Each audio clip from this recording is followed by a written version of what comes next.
J'ai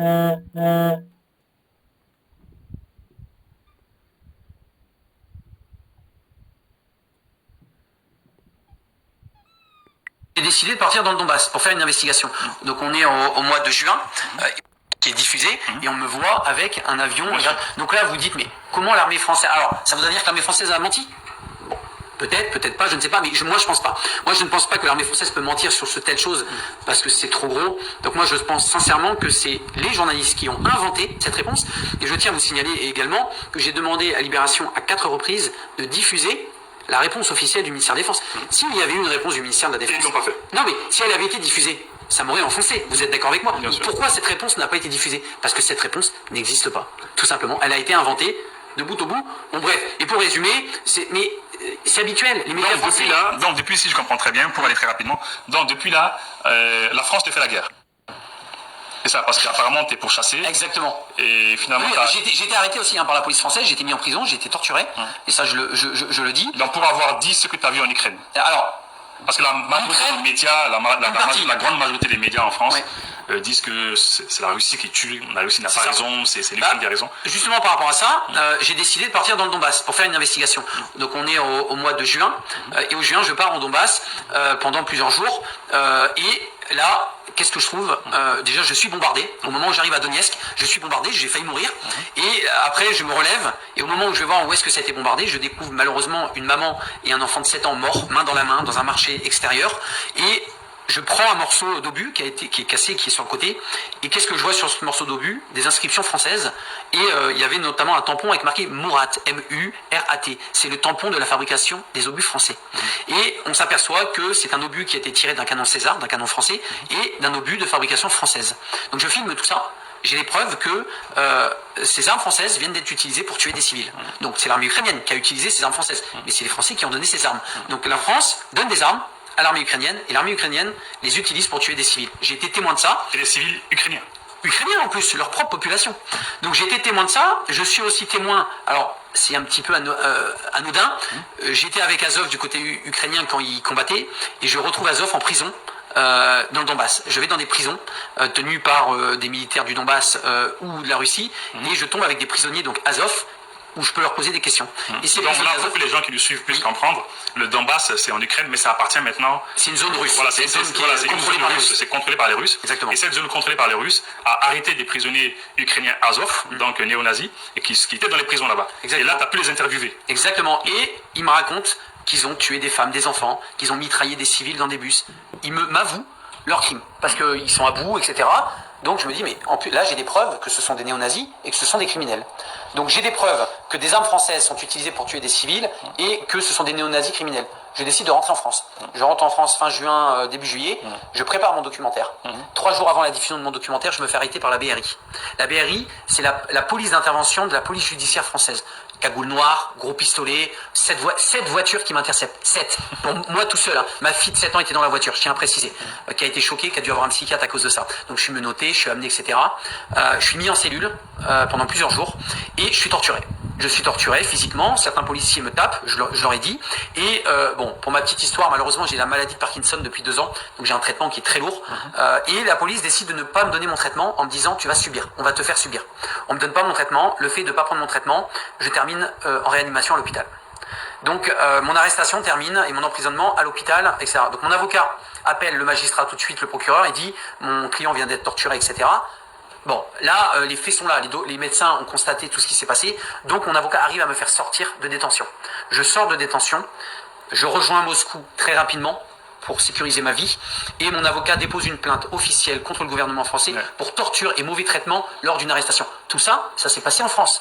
Dans le pays, liberté, fraternité, égalité. Voilà, je tiens bien à préciser, parce qu'il y a des gens qui ne peuvent pas s'imaginer que des gens pourraient se faire torturer par la police française. Bah, si, mais juste là, il y a une question qui me vient en tête, c'est pourquoi, après toute cette maltraitance, pourquoi rejoindre Moscou? Pourquoi la Russie? Est-ce qu'il y a un lien entre toi et la Russie? Parce qu'il y a des gens qui font savoir que tu fais partie du FSB, le service secret russe. D'autres disent que tu es de Wagner. Wagner, on a le symbole de Wagner ici. Juste ici. Voilà, peut-être la caméra pour que les gens puissent voir. Ça, c'est le symbole de Wagner. Donc, certains disent que tu es de Wagner, d'autres disent que tu es du FSB, service secret russe. Alors, parce que si on essaie de voir un petit peu ton histoire, tout ce que tu as raconté, favorise plus la Russie Bien sûr. Que la France. Alors, ils ont les raisons de penser que tu es du côté des Russes et du service secret russe. Est-ce que c'est vrai que tu es du FSB? Non, ça c'est totalement faux. Je suis reporter de guerre indépendant. Je travaille de temps en temps avec Afrique Média. Mais je n'ai jamais travaillé avec le FSB. Je ne suis pas un agent du FSB et je ne suis pas non plus un agent Wagner. Pourquoi Wagner? Parce que... Mais est-ce que la Russie te protège? Bien sûr. Mais pourquoi protéger quelqu'un comme ça qui ne connaissent pas, qui ne... Voilà, comme ça, pourquoi la Russie? Parce que je dis la vérité, tout simplement. C'est-à-dire que je suis un ancien, donc occidentaux, qui est arrivé au Donbass, qui a découvert des choses et qui a dit la vérité. Donc j'avais déjà dit la vérité sur ce qui s'est passé en Ukraine, sans avoir de rapport avec la Russie. Donc c'est pas la Russie qui m'a dit, dis ce qui se passe en Ukraine, etc. Je n'avais pas de rapport avec eux. La Russie a commencé à me soutenir quand juste avant mon arrestation en fait. C'est-à-dire que quand j'ai découvert que des armes françaises étaient utilisées pour tuer des civils, à partir de là, j'ai été arrêté et mis en prison. La Russie a compris que la France allait essayer de me faire taire. Ça, c'est l'avis de la Russie.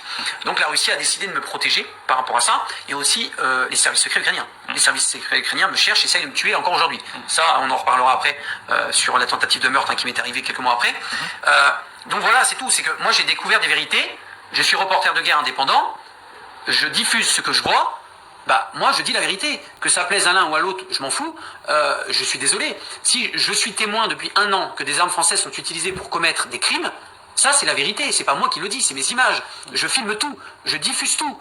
Tout est brut, il n'y a aucun trafic, il n'y a pas de Photoshop, rien du tout. Je diffuse tout. Ma chaîne Telegram Adrien Bocquet, dès que je filme quelque chose qui se passe, je le diffuse brut, comme ça les gens peuvent regarder. Voilà, voir ce qui se entre passe. parenthèses, les gens qui nous suivent actuellement peuvent aller sur Facebook ou bien sur Telegram et taper Adrien Bocquet. Donc Adrien Bocquet, c'est écrit là, vous voyez dans l'émission déjà le nom, il y a le nom qui est écrit Adrien A-D-R-I-E-N, Bocquet B-O-C-Q-U-E-T.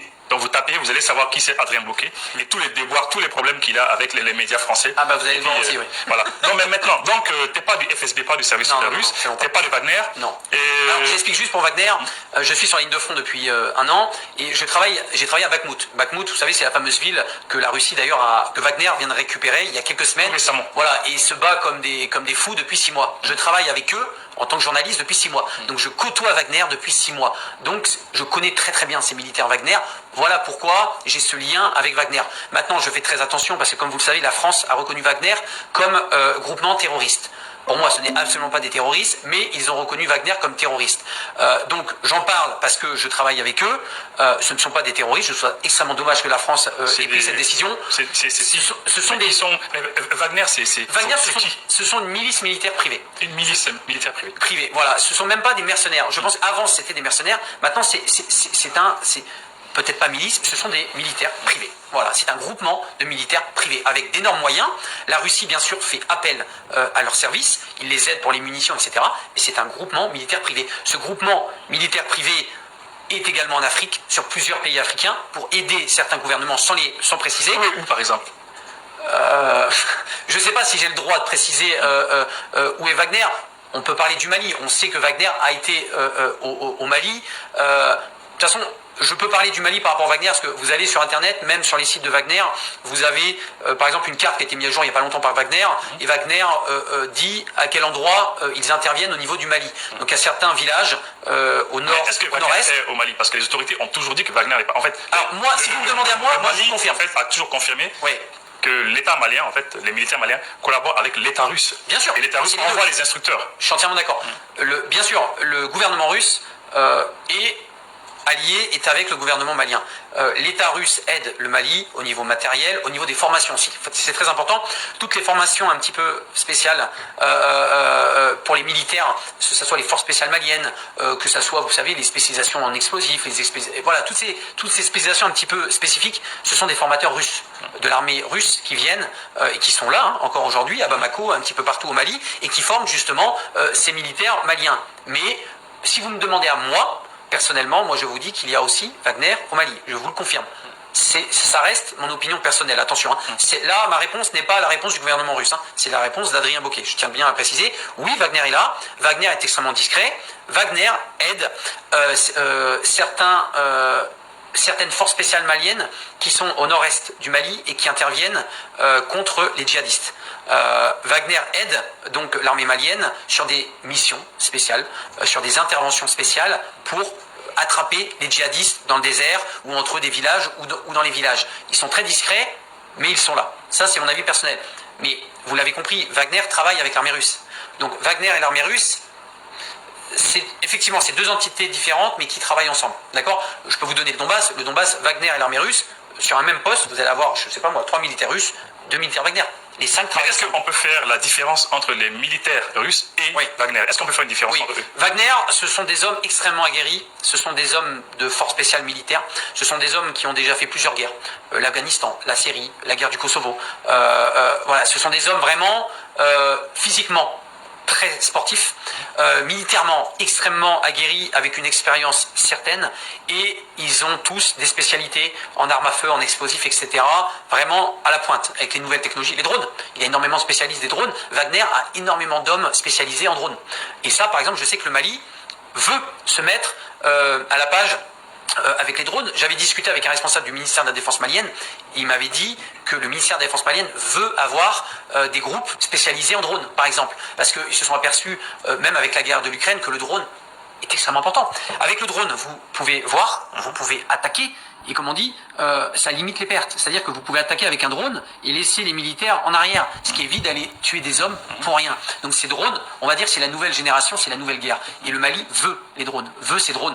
Moi, je les aiderai un maximum, je les encourage, j'encourage l'armée malienne à se mettre à ces nouvelles technologies au niveau des drones, qui ne sont pas si coûteuses que ça. Hein. Oui, mais comment tu peux aider l'armée malienne? Comment? Moi, par rapport, si tu veux, à ce que je fais au niveau de mon journalisme et de mes réseaux sociaux. Je suis très suivi au niveau en Russie et je suis très suivi au niveau occidental et même international. Parce que j'ai un post par exemple qui était même arrivé en Chine, qui a été partagé 1 million de fois en Chine. Vous voyez, même les Chinois me suivent énormément. Moi, mon but d'être ici, c'est de montrer déjà qui est le Mali, qui est l'armée malienne, qui sont les dirigeants ou les activistes maliens, les jeunes maliens qui essayent donc de développer le Mali dans le bon sens, etc. Moi, je veux et je suis là pour montrer le nouveau Mali. Le nouveau Mali, pour encourager également les militaires, la jeunesse malienne, à développer votre pays qui est extrêmement riche, je tiens à le rappeler, et vos richesses va vous développer, c'est une certitude. Maintenant, c'est comme un puzzle, il faut mettre les morceaux en place. C'est en train de se mettre en place, j'en ai la certitude depuis que je suis arrivé ici. D'accord, donc on va revenir sur cette partie, pourquoi tu es venu au Mali exactement, et comment tu es venu ici. Mais juste avant de finir la partie des sociétés militaires privées, alors, est-ce que la France, dont tu as fait partie de l'armée, bien sûr, a des sociétés militaires privées? Bien sûr.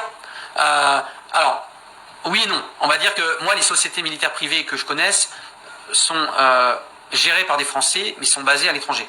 Parce que, à savoir, peut-être que les Maliens ne le savent pas, en France, quand vous êtes Français, il est interdit de devenir mercenaire avec des armes. Donc, vous n'avez pas le droit de combattre dans une société de mercenariat avec des armes. Vous n'avez pas le droit non plus de combattre dans une armée autre que votre pays avec des armes. Donc là, vous allez me dire, mais oui, mais il y a des Français qui combattent avec les Ukrainiens. Oui, si vous prenez le droit légal, tous ces militaires ou ces jeunes qui sont partis dans l'armée ukrainienne pour combattre avec les Ukrainiens, si vous prenez le droit français, c'est illégal. Ils risquent, je crois, entre 3 et 5 ans de prison et 75 000 euros d'amende. C'est-à-dire que le droit français interdit n'importe quel Français à prendre les armes et à combattre pour une société de mercenariat ou un autre pays. Mais il y a une certaine... je ne sais pas comment dire. C'est-à-dire que ces militaires qui combattent pour l'Ukraine, quand ils reviennent, ils ne sont pas mis en prison. On les laisse tranquilles. Donc le droit, on va dire, la loi n'est pas appliquée. Ouais, elle n'est pas... une loi, elle doit être impersonnelle, en fait. Elle doit s'appliquer à tout le monde, en fait. C'est ça. Et là, bizarrement, c'est que moi, j'ai mis au jour, avec mon travail, des anciens soldats français et des Français qui étaient partis en Russie et qui combattent aujourd'hui avec la Russie. Et là, ça dérange. C'est-à-dire que certains représentants du gouvernement français ont dit ces Français qui sont partis en Russie combattre avec la Russie, s'ils reviennent en France, on les met en prison. Si tu mets en prison les Français qui sont partis combattre avec la Russie, tu dois mettre en prison tous ceux qui combattent actuellement avec l'Ukraine. Parce que la loi s'applique pour tout le monde. Que je sache, au jour d'aujourd'hui, la France n'est pas en guerre contre la Russie. Donc, il n'y a pas d'histoire de collabo, il n'y a pas d'histoire de traître. Pour l'instant, officiellement, la Russie reste un pays allié de la France. Donc voilà, je tiens bien à préciser ça parce que les gens ne le savent pas. Et aux États-Unis aussi, il y a les sociétés militaires privées, il y en a? Oui, oui. Alors, les États-Unis, bien sûr. Et d'ailleurs, il y a même des sociétés que des Français ont créées et qui sont basées à Dubaï ou aux États-Unis. Il y a énormément d'anciens militaires français qui travaillent pour ces sociétés-là. Il y a Wagner aussi. Il y a beaucoup de Français qui travaillent pour Wagner depuis des années. Des anciens militaires, etc. savoir, que beaucoup de gens ne savent pas. Mais bien sûr, ces sociétés mercenaires, il y en a énormément. Il n'y a pas que Wagner aussi en Russie, hein, ils sont 8 à peu près. Il y a 8 sociétés de mercenariat en Russie. La plus connue, c'est Wagner, c'est pour ça qu'on parle de Wagner. Mais Donc finalement, Wagner, c'est les mercenaires ou c'est pas les mercenaires? on les appelle des mercenaires, mais si vous demandez à M. Prigojine, qui est donc le leader de Wagner, il va vous dire nous ne sommes pas des mercenaires, nous sommes un groupement militaire privé. Oui, mais côté français. Pour les Français, ce sont des mercenaires terroristes. Qui est diffusé, et on me voit avec un avion. Donc là, vous dites, mais comment